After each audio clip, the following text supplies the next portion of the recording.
because you brought up Bostrom. What are your Bostrom relies on? I mean, he was relying on theories in terms of like mathematical theories of probability to say that he thinks it's more likely that we're in a simulation. Yeah, he has a. I really be feeling like that sometimes. A lot of times some shit will happen, I'll be like, man, this shit feel like we live in a simulation. And to see that it be other people who be thinking the same thing, that blew my mind sometimes. The thing he's articulated, I don't think he's come up with the idea of the simulation. He just kind of really thought about it deeply. He came up with a simulation argument, which are these three categories that he described to you, possible outcomes. I think the first one is we destroy ourselves before we ever create a simulation. The second one is that we would lose interest in creating a simulation at some point, and the third one is we're living in a simulation. Yeah. And where do you lean? I think I think there's going to the three paths that he highlighted. It makes it sound like it's so clear that it's just three, but I think there's going to be a huge amount of possibilities of the kinds of simulations. Like, to me, I keep asking, to ask Elon Musk. He's about. It's a possibility, because if they could tweak your brain, and if you could think about when you be daydreaming or when you're in a coma or whatever, like it's basically like creating your own simulation, your own world, like you creating it. But it'd be wondering like, where are these thoughts or where all this shit like be coming from, like. But the simulation, where he said.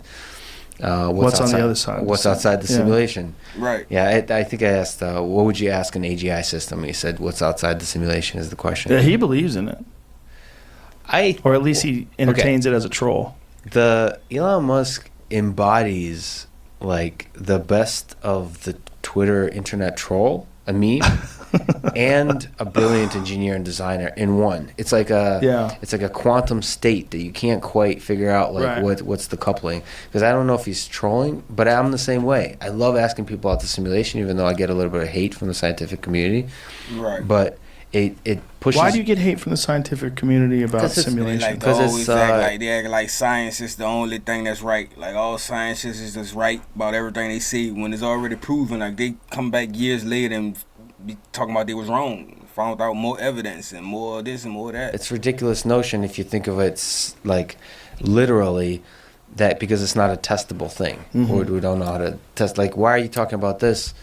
Why do you sit down with Elon Musk and talk about the simulation when you're sitting with a world expert in particular aspects of rockets or robotics? Like, I'm an expert. I can't believe I just said that. I'm not an expert in anything, but I know about a few things about autonomous vehicles. Why don't you talk to him about that? Right. Why don't we talk about simulation? Well, the thing is, the simulation pushes you outside of the muck, the messiness of everyday details of science, and makes you ask big questions about like the nature of our reality. And I like to think of it as like, how would we build a simulation? Like, what would be a compelling enough virtual reality game that you want to stay there for all your whole life? That's a first step there. That's useful to think about, like, what is our reality? What aspects of are most interesting for us humans to be able to perceive with our limited perception? Another thing that be getting me is like when you hear a lot of people's stories, a lot of people will be talking like it be seeming like everybody had damn near the same life experience type shit. You know what I'm saying? Or if you lived in the hood, if everybody who lived in the hood, everybody got the same life experiences across the world or like in different places, you'll hear people's story and you be like, damn, I've been through that or I went through the same thing type shit. And that blows my mind too. Perception, cognitive abilities, interpret and interact with. And then the bigger question then is like, how do you build a larger scale simulation that would be able to create that virtual reality game, which I think is a possible future. We're already creating virtual worlds for ourselves on Twitter and social networks and so on.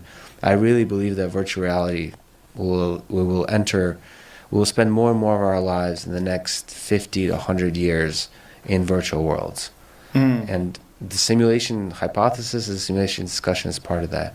I think there's the question of what's outside simulation is really interesting. That's the other way of, because like what created us? What started the whole thing? It's the modern version of asking what is God? What does God look like?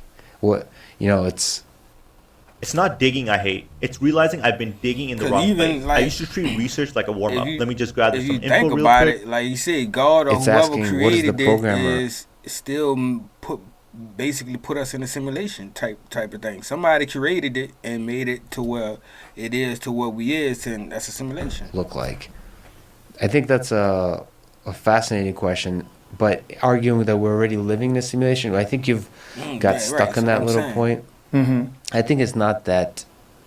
There's a bit of a language barrier too. There's a technical. Yeah. I think Nick That's is better with legit. script. It's funny. It's funny. Nick is a legit philosopher, and Yeah. so he's been fighting battles in the philosophy game. Like you asked him, does somebody disagree with him Yeah. on these hypotheses? And there's a bunch of philosophers disagree with him, but Yeah, I'm still stuck on the word Nick is, because Nick is sounds so close to niggas is the when he said Nick is, it sounded like he said philosopher. niggas is the Yeah. philosopher. So I think Nick That's is better with legit. script. It's funny. It's funny. Nick is a legit philosopher. Niggas, Yeah. So he's second been one, second one. fighting I'm battles just in the tripping. philosophy game. Like you asked him, does somebody disagree with him Yeah. on these hypotheses? And there's a bunch of philosophers disagree with him, but including Sean Carroll on a philosophical level.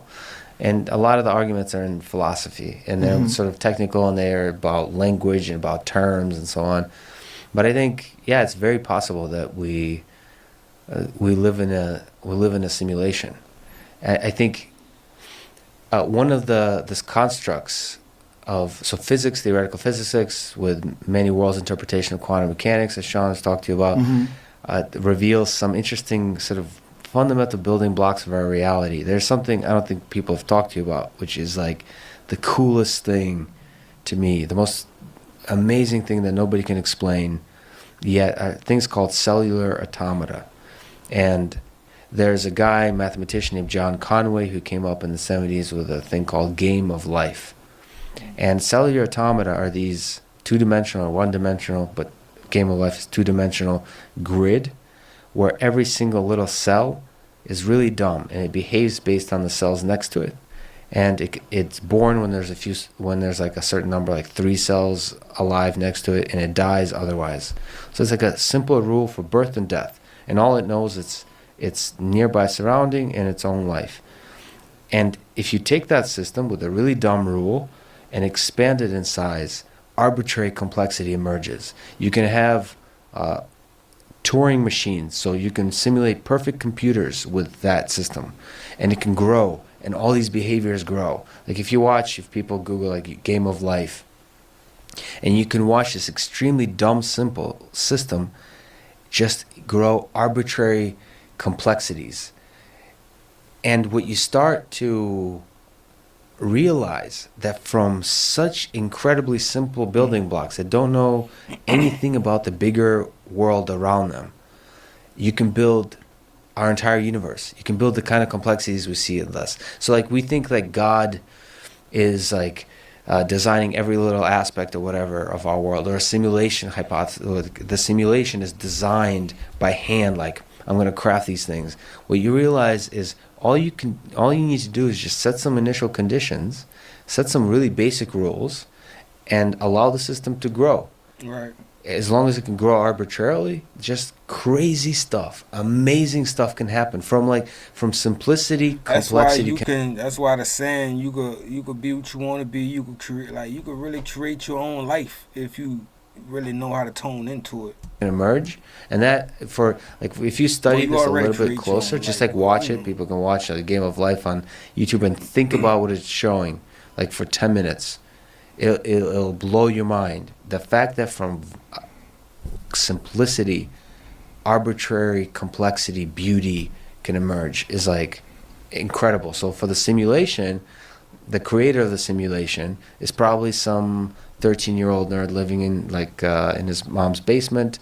Is probably just set some rules in this video game and press play, and then arbitrary complexity can emerge. It can have a Joe Rogan, it can have an Elon Musk, all the technologies that we've developed, and probably millions of other alien species that are living throughout our universe. Jesus. So that to me, the cellular automata reveals that the simulation is much easier to create than we might think. But there's a lot of variability in the kinds of simulations we'll create. Like I think the simulation hypothesis thinks like, there's like one, But I think there's going to be a lot of varieties. There's a lot of possible different rule sets. There's a lot of different physical mediums in which these simulations could be created.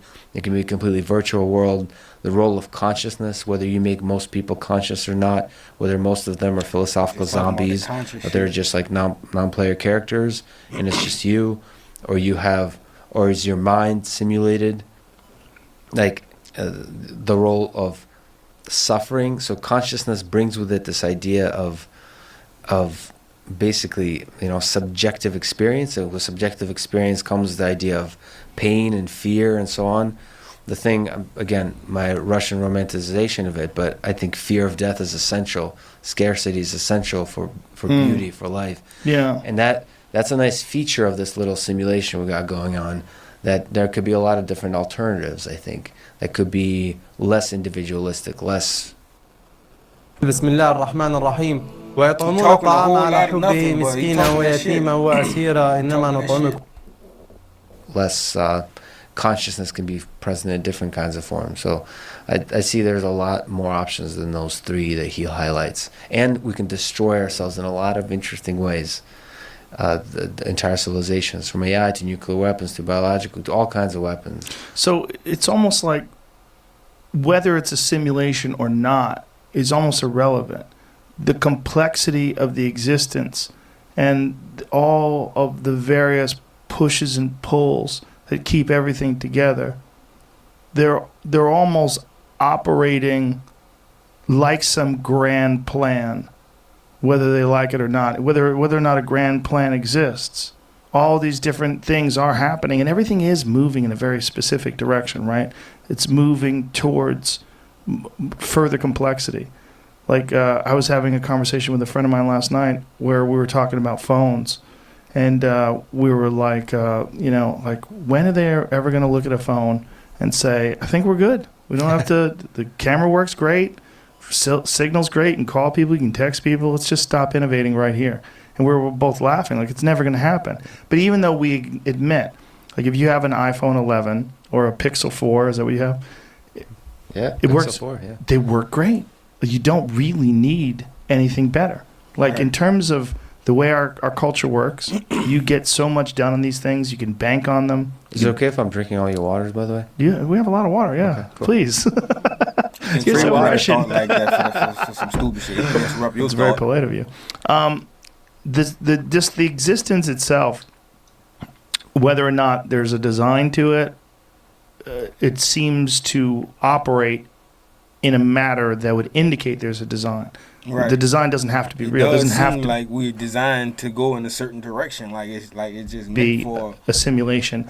It doesn't have to be a grand plan, but it moves in the same way as if it's a grand plan. It's weird. It's hard to does. put into words, but there's a different force and a momentum, like the evolutionary process, the fact that life was created, the fact that there's always a kind of a progress, and also, like just like with the Native Americans, the fact that suffering seems to be a constant story that was weaving in. Mm-hmm. Like we constantly progress, but we seems to be like creating the other and torturing, and there seems to be constant suffering and war and so on through this growth process, and that seems to be death is a huge part of that, And conflict. conflict, Even social Tension. conflict, like we were talking about social justice warriors and that type of thing. I think they almost have to exist. It's almost like the world creates a space for them, and people find a way to fill that It's crazy, space. ain't it? Yeah, That shit crazy. I think about shit like that all the time. That's crazy.